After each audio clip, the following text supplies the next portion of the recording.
This was 1992. 92, okay. And our dinner evenings have probably gone back to 1991. Yes, Pink Floyd had, after Roger's departure. Picture this. David Gilmour sits outside his countryside home in Sussex.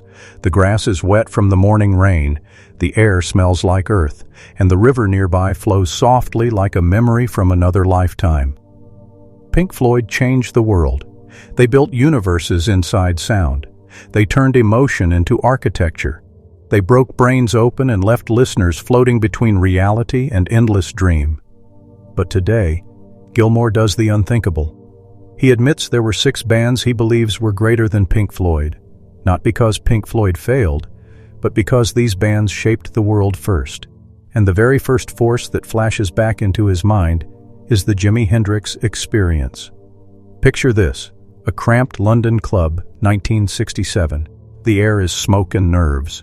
A left-handed Stratocaster flashes in the low light, and for a breathless second, the room forgets to breathe. Then it happens, sound like fire, like a storm breaking inside a church.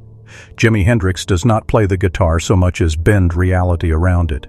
Notes smear, squeal, bloom.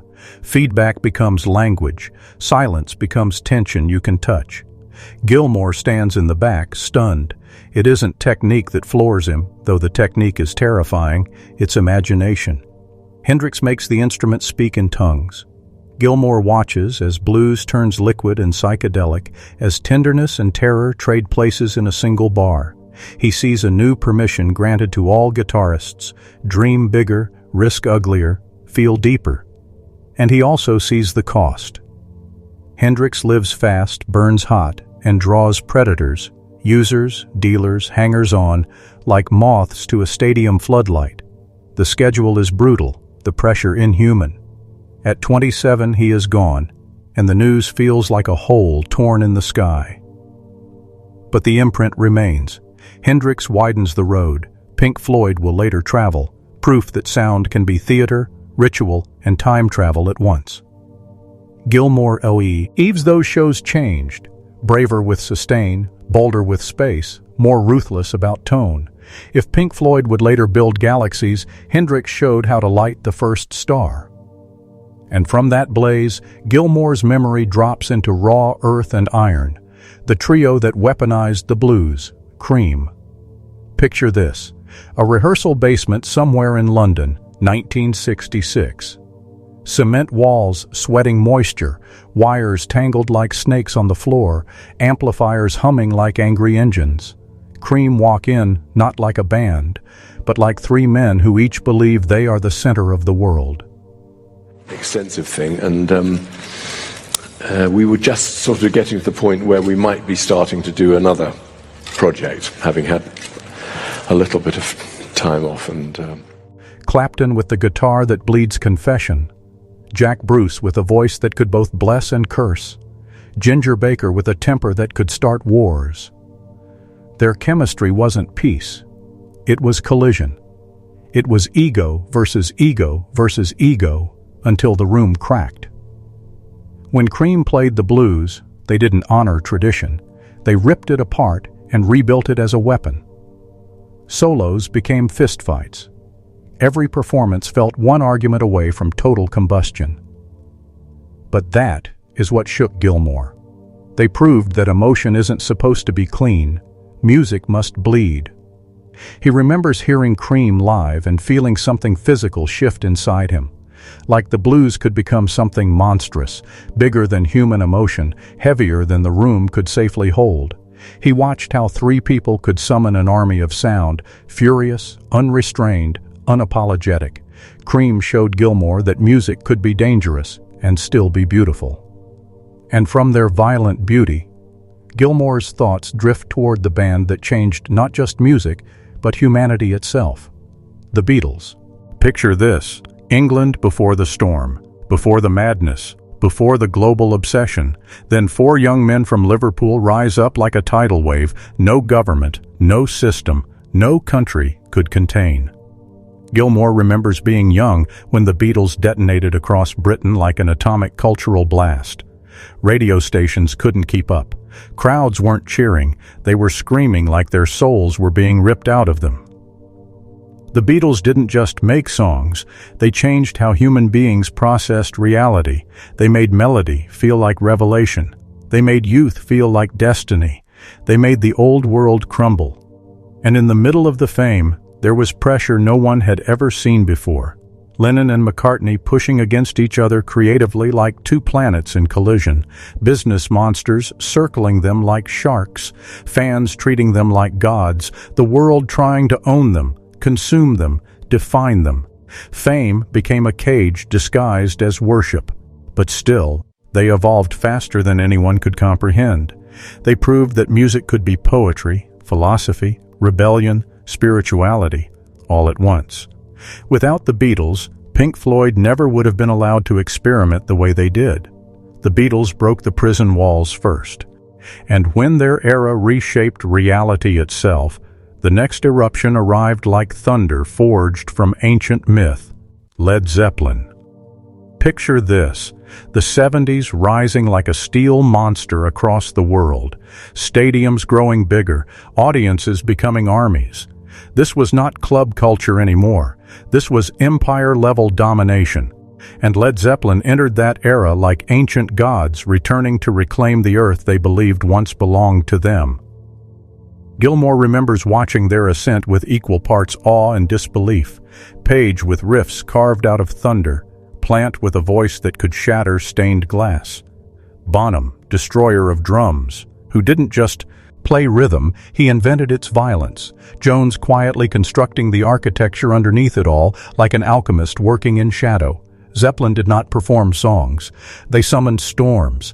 Their music felt like ritual, like myth, like forgotten scripture being translated through electricity, and behind that power was also madness. Fame excess, temptation everywhere, darkness disguised as pleasure. Zeppelin lived in a world where there was no limit. Hotel floors destroyed, bodies pushed to exhaustion, nights that blurred into weeks. And through all that insanity, they still sounded supernatural. Zeppelin proved rock didn't just belong to culture, it could rule it. Pink Floyd built galaxies of sound, but Zeppelin made the ground shake beneath every single one of them. And from that colossal force, Gilmour's memory slides into the band that weaponized raw rage into theater, The Who. Picture this, a stage that feels like a demolition zone more than a concert floor. The Who did not come to entertain, they came to destroy. Gilmour remembers watching early footage of Townsend windmilling his arm like he was trying to saw open the sky itself. Keith Moon behind the kit, looking possessed, like every drum hit was a battle strike against the entire system that tried to cage youth. The Who turned anger into theater. They weaponized chaos. They made destruction feel sacred. Gilmour always felt they were proof that rock could be violent without losing meaning. The amps weren't just loud, they were war machines. The audience didn't observe, they survived the event. The Who forced the world to understand that rock could be ugly and divine in the same breath. Pink Floyd searched the mind. The Who set the mind on fire. And from that explosive ritual of rage and chaos, Gilmour's thoughts fall into the final band on his list, the Rolling Stones. Picture this, the dirty underbelly of the rock world. Sweat, perfume, cocaine, perfume again, cigarettes, hotel wallpaper peeling, cheap liquor glasses rattling in the hallway because a riot is happening 6 doors down. The Rolling Stones made that chaos feel glamorous. They made the devil look seductive. Gilmour never forgot how the Stones walked through the world like they didn't answer to any rule of mankind. Jagger moved through life like he personally owned every room he entered. Richards moved like a street prophet carved out of nicotine and danger. Their shows felt like outlaw ceremonies, where rebellion wasn't just allowed, it was required. They made the dark side of rock look romantic. Altamont still haunts rock history like a ghost that refuses to leave. The night peace died. The night innocence was slaughtered in front of the stage. The Stones unleashed something that rebounded on the world itself. They proved rock wasn't just art. It could be violence, death, and chaos breathing with teeth. Pink Floyd exposed the human mind. The Stones exposed the human animal. Picture this. Gilmour still sitting by that quiet river in Sussex. The late afternoon slowly turning to blue dusk. The world outside feels distant. Like the madness of the 60s, 70s, 80s was just a fever dream Earth once had, and he merely lived inside it long enough to carry scars from it. The calm water reflects the horizon like a mirror of time, and for the first time in his life he is not chasing answers, or perfection, or meaning. He simply understands. Pink Floyd were not alone. They were one star inside a massive constellation that shaped music, culture, rebellion, spirituality, and the human psyche itself. The giants before them weren't obstacles, they were the map. Some bands forced the world to dream bigger. Some bands forced the world to face its own darkness. Some cracked open new dimensions of sound. Some tore down the walls of expectation and control. Greatness was never about domination, it was about evolution. He now realizes it was never war between bands. It was a chain reaction, each one lighting the next fuse, each one expanding another chamber of the creative universe. Hendrix bent reality. Cream weaponized emotion. The Beatles rewrote consciousness. Zeppelin turned myth into power. The Who made destruction into art. The Stones revealed the animal inside the human spirit. Pink Floyd simply took the fire from all of them and carried it deeper into the unknown.